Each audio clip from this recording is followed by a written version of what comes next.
Ben Bacı Doğan, 28 yaşındayım, Türk'üm. 2006'da İtalya'ya akademide okumak için geldim. Jam Mojsi Guga, jam shqiptar. Në 2003 kur kisha 14 vjeç, erdha në Itali. Në 2007, masi që u diplomova në grafikën publicitare në Albe Steiner, fillova një rrugë artistike në Akademinë Albertine e Turinos.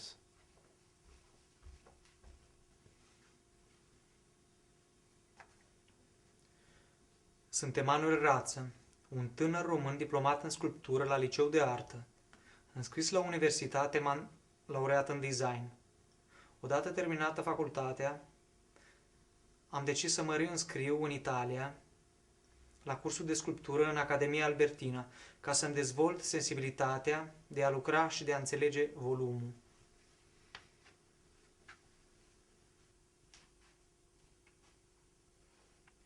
İtalya'nın sanat konusunda daha açık olduğunu düşünüyorum. Bu proje gibi daha farklı ve değişik projelerin öğrenciler için yapılması gerektiğini düşünüyorum. Himja në Itali ishte shumë e veçantë. Italia ishte shteti i ndaluar. Gjithçka ishte ndryshe për mua. Kam gjetë vështirësinë e integrimit, vështirësinë e miqësisë. Gjithçka ishte ndryshe, një botë e re.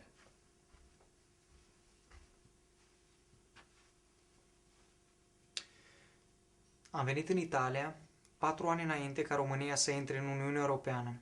Eram unul de numeroși extracomunitari care așteptau în fața chesturii pentru a obține acea foaie de hârtie albastră care ne permitea să mergem pe stradă fără să ne uităm în jurul nostru.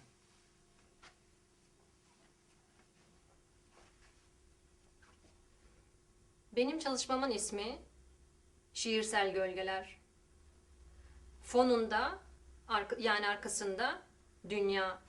Anlamı şu ki, kültürler arası kaynaşma, birleşme. Gölgeler ve vücudumuzun hareketleri hepimizin aynı. Fakat hepimiz birbirimizden farklıyız.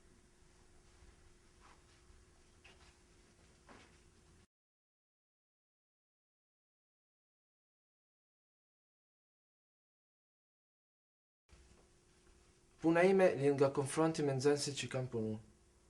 Do të signifikoj vështirësinë e komunikimit dhe sakrificat e tjera.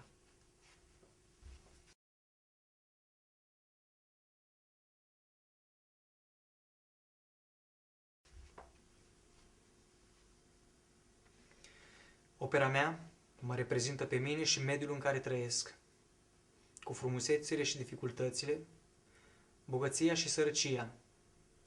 Pentru mine, lumea nu e un joc. Lumea nu e un film. Lumea e o capcană. Dar paradoxal, vorbind, aici eu iubesc viața mea.